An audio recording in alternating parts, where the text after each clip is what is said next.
What happens when a mother's pride becomes so overwhelming that she dares to challenge the gods themselves? In the ancient world of Greek mythology, such audacity carried a price so terrible that it echoes through eternity. In the golden age of ancient Greece, when gods walked among mortals and divine intervention shaped human destiny, storytellers wove tales that explored the darkest corners of the human heart. These myths served as both entertainment and warning, teaching lessons about the dangerous line between confidence and arrogance. Among these cautionary tales, none strikes deeper into a parent's heart than the tragedy of Queen Niobe. Our story begins in the magnificent city of Thebes, one of ancient Greece's most powerful kingdoms. Here ruled Niobe, daughter of Tantalus and wife of King Amphion. Blessed with extraordinary beauty, immense wealth, and royal blood flowing through her veins, Niobe seemed to have everything the gods could bestow upon a mortal woman. But her greatest treasure, and ultimately her greatest curse, was her children. Niobe had been blessed with 14 magnificent offspring, 7 sons, strong and noble like their father, destined to become great warriors and leaders. 7 daughters, beautiful and graceful like their mother, each one a jewel in the crown of Thebes. These children were Niobe's pride and joy, the living proof of her blessed status among mortals. As the years passed, Niobe's pride in her children grew into something far more dangerous. She began to see them not just as blessings, but as evidence of her superiority over all other women, mortal and divine alike. This pride, what the Greeks called hubris, would soon attract the attention of forces beyond human understanding. The catalyst for tragedy came during a festival honoring Leto, the titaness mother of the twin gods Apollo and Artemis. The people of Thebes gathered in the sacred grove, bringing offerings of incense, flowers, and prayers to honor the divine mother. Wreaths of laurel crowned their heads as they chanted hymns, praising Leto's blessed motherhood. But as the ceremonies reached their peak, Queen Niobe appeared before the assembled crowd. Her voice rang out clear and proud, cutting through the sacred songs like a blade through silk. She questioned why the people honored Leto, a goddess who had only 2 children, when they could honor her instead. After all, she declared, she had given birth to 14 magnificent children, 7 times more than the goddess they were praising. Niobe's words grew bolder and more blasphemous with each passing moment. She proclaimed that her children were more beautiful than Apollo and Artemis, more numerous and more accomplished. She boasted that even if some of her children were to die, she would still surpass Leto in maternal blessing. The crowd listened in stunned silence as their queen committed the ultimate act of hubris, directly challenging and insulting the gods. Niobe commanded the people to cease their worship of Leto immediately. She demanded they remove their sacred wreaths and abandon their offerings. Instead, she insisted they should honor her as the superior mother, the one truly worthy of divine reverence. The sacred grove fell silent except for the sound of Niobe's proud proclamation echoing off the ancient stones. High on Mount Olympus, Leto heard every word of Niobe's blasphemous boast. The titaness, who had endured tremendous suffering to bring Apollo and Artemis into the world, felt a rage that shook the very foundations of heaven. She had wandered the earth in labor, rejected by every land until she found refuge on the floating island of Delos. She had faced the wrath of Hera and overcome impossible odds to give birth to her divine children.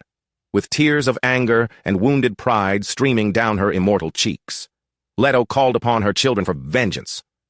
Apollo and Artemis, the twin gods of the sun and hunt, heard their mother's plea and felt their own divine fury ignite. They had inherited their mother's fierce protective nature and would not allow any mortal to insult her with impunity.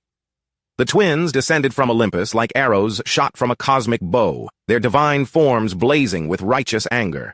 They carried with them the instruments of their domains. Apollo bore his silver bow and golden arrows, each shaft capable of bringing plague, death, or divine punishment. Artemis carried her own bow of horn and silver, her arrows never missing their mark, swift and merciless as the hunt itself.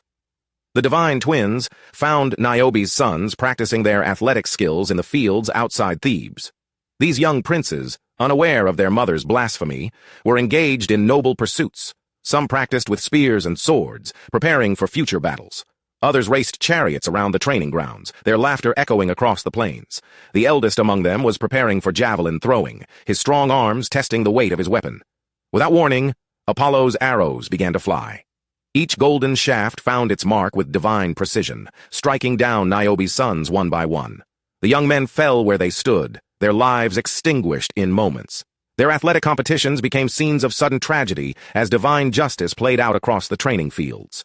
News of the massacre reached the palace within minutes. Servants ran through the corridors, their voices breaking as they delivered the impossible news to their queen.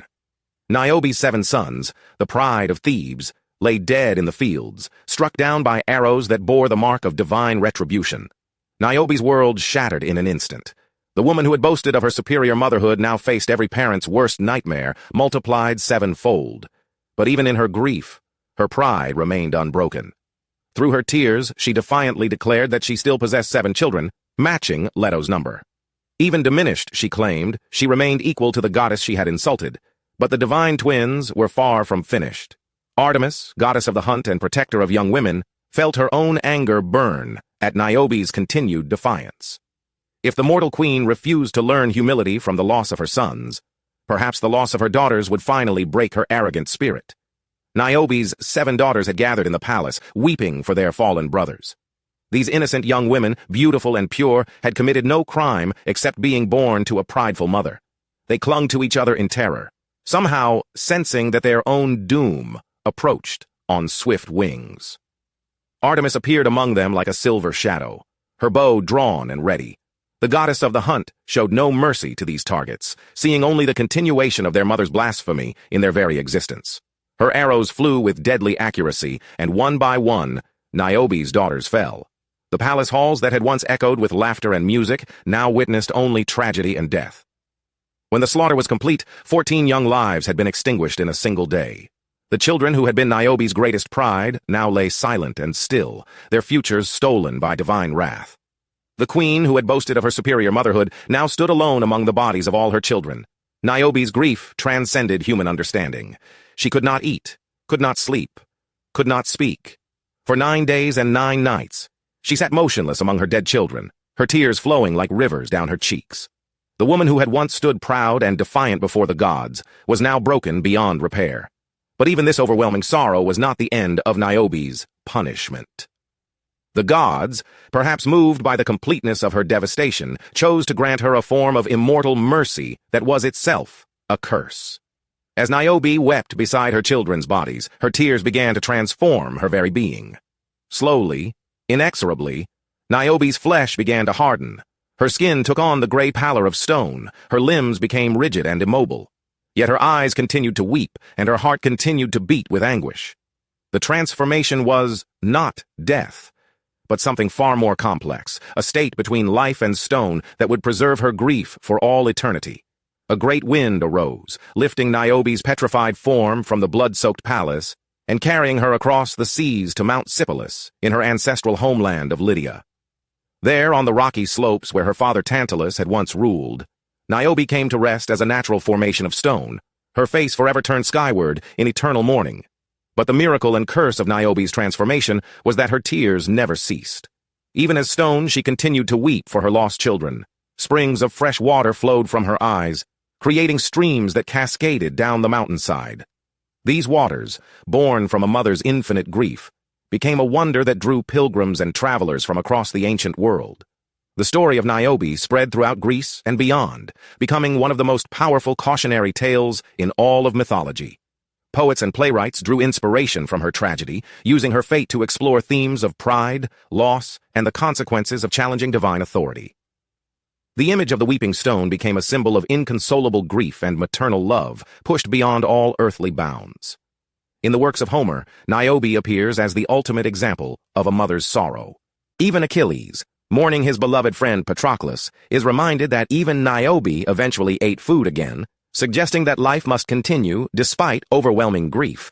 Yet the myth suggests that some sorrows are too profound for ordinary human existence to contain.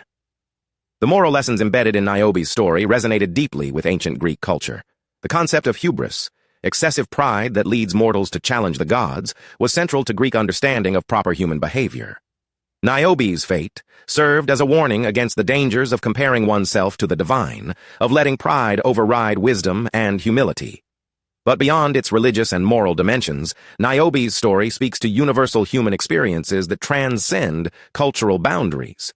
Every parent can understand the fierce pride Niobe felt in her children, the desire to see them as the most beautiful and accomplished in the world. Her initial boasting, while blasphemous in its context, springs from a love so overwhelming that it seeks to proclaim itself to the entire world.